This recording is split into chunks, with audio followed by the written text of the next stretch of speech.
नमस्कार दोस्तों, आज के इस वीडियो में क्लास 12 हिंदी इलेक्टिव अध्याय 2 जिसका नाम है सरोज स्मृति के वेरी इंपॉर्टेंट सब्जेक्टिव क्वेश्चन करने वाले हैं। तो आप लोग वीडियो पर बने रहें और यहाँ पर मैं आपको जितना भी क्वेश्चन कराऊंगा बस आपको इतना ही क्वेश्चन करना है, क्योंकि इससे बाहर आप लोगों का एक भी क्वेश्चन नहीं आने वाला है। ये जो हमारे चैप्टर है सरोज स्मृति, इसका जो कवि है, लेखक है, उसका नाम क्या है? सूर्यकांत त्रिपाठी निराला।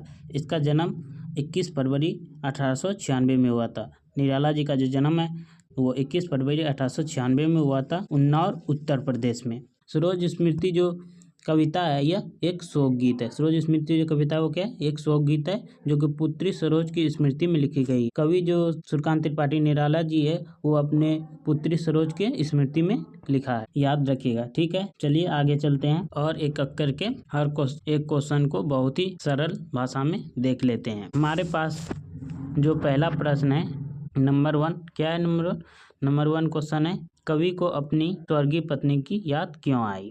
कवि को जो है अपनी जो स्वर्गीय पत्नी उसकी याद क्यों आई? तो चलिए इसका उत्तर देखते हैं।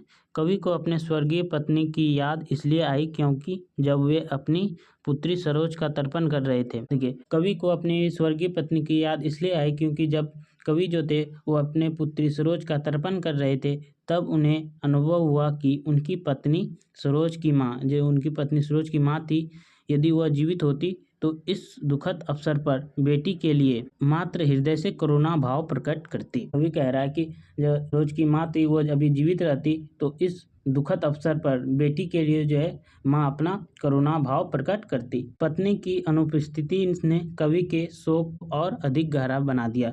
और जो है पत्नी के अनुपस्थिति, जब पत्नी पहले मर चुकी थी वो नहीं था, इसलिए कवि शोक को और अधिक गहरा बना दिया। इसलिए कवि का जो शोक था और गहरा हो गया और दर्द और ज्यादा हो गया। इसलिए पुत्री की मृत्यु ने कवि को पत्नी की स्मृति जो भी दिला दी। इसलिए जो है जब पुत्री का मृत्यु हुआ तो कवि को पत्नी की याद दिला दिया। आई होप आप सब समझ गए होंगे। अगले क्वेश्चन की ओर। अगला क्वेश्चन क्या है? Question number 2।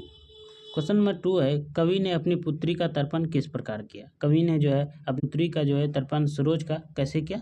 इसका उत्तर देखते हैं। कवि ने अपनी पुत्री सरोज का तर्पण परंपरागत जल या पिंड से नहीं किया था। कवि ने जो है अपना पुत्री का जो तर्पण है वह पिंड से नहीं किया बल्कि अपने आंसुओं से किया। तो पिंड या परंपरागत जो जल होता है उससे नहीं किया था, कवि थे वो अपने आंसुओं से किया। उनके आंसू ही तर्पण का जल बन गए और कवि का आंसू ही जो है तर्पण का जल बन गया। इस प्रकार उन्होंने अपनी पुत्री के लिए आंसुओं के तर्पण कर अपने हृदय की गहन पीड़ा और करुणा व्यक्त किया। कवि ने जो है अपनी पुत्री के लिए आंसुओं से तर्पण कर अपने हृदय की जो गहन पीड़ा था और गहन पीड़ा और करुणा व्यक्त किया।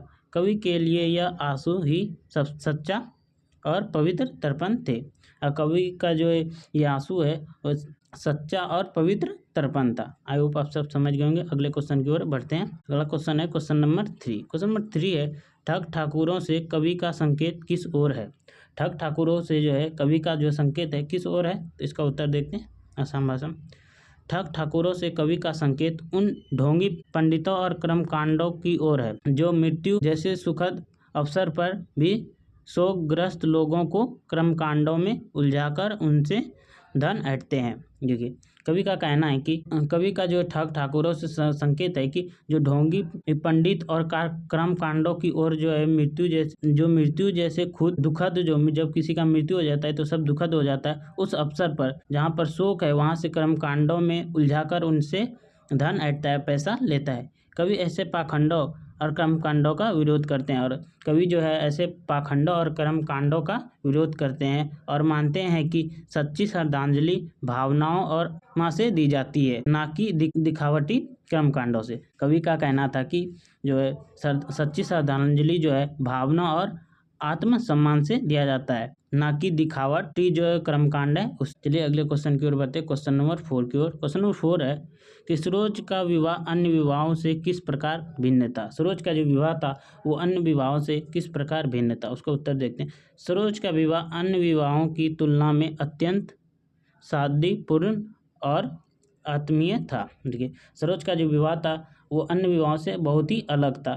इसका विवाह पूरा सादा था, इसमें ना कोई आडंबर था ना ही कोई अनावश्यक खर्चे।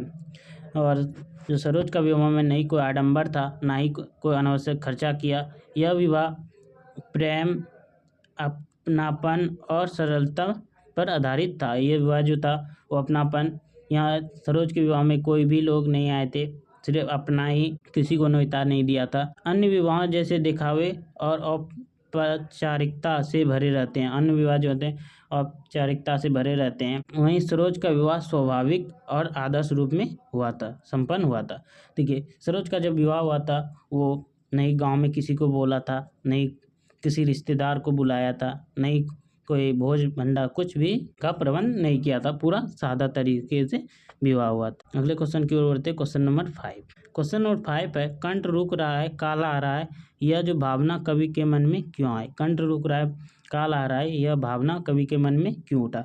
सरोज की मृत्यु से कवि का हृदय शोक से भर गया। सरोज का जब मृत्यु हुआ तो उस शोक में जो है कवि का जो हृदय है वह शोक से भर गया। वे अत्यंत दुखी हो गए और कवि जो थे वह अत्यंत दुखी हो गई। पीड़ा इतनी गहरी थी कि उनका कंठ मानो कि रुक सा गया। और कवि को इतना पीड़ा हो रहा था, इतना गहरा पीड़ा हो रहा था कि मानो कि उनका जो कंठ है वह रुक सा गया। उन्हें लगा कि अब मृत्यु उनके भी समीप आ रही है।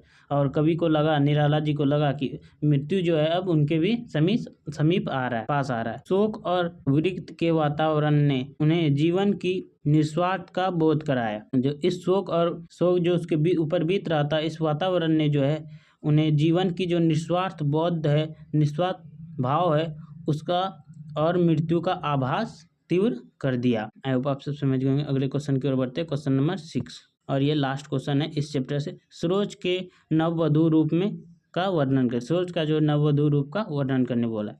तो अगला क्वेश्चन, सरोज नववधु रूप में अत्यंत सुंदर लग रही थी। सरोज जो थी वह नववधु रूप में अत्यंत सुंदर लग रही थी। उसके चेहरे पर मधुर मुस्कान और आंखों में हल्की सी लाज थी। और सरोज की जो चेहरे पर मधुर मुस्कान और आंखों में जो है हल्की सी लाज भी थी। इसके सादे श्रृंगार में भी प्राकृतिक आकर्षण झलक रहा था। और सरोज के जो सादे श्रृंगार में भी प्राकृतिक जो है आकर्षण झलक रहा था। इसके चाल शालीनता सादगी ने इसके रूप को और मनमोहक बना दिया। और इसकी चाल जो है शालीनता और सादगी ने भी जो है उसके रूप को और मनमोहक बना दिया। नववधु रूप में वह निर्मल, सौम्य और आकर्षक प्रतीत होती थी। सरोज जो थे वो नववधु रूप में जो है वह निर्मल और सौम्य और आकर्षित जो है प्रतीक होती थी। आई होप आप सबको ये वीडियो अच्छा लगा होगा। अगर वीडियो अच्छा लगा तो वीडियो को लाइक कीजिएगा, चैनल को जो बच्चे नए हैं चैनल को सब्सक्राइब कीजिएगा और ज़्यादा से ज़्यादा बच्चों तक शेयर कीजिएगा। चलिए मिलते हैं अगले वीडियो में। जय हिंद, जय भारत।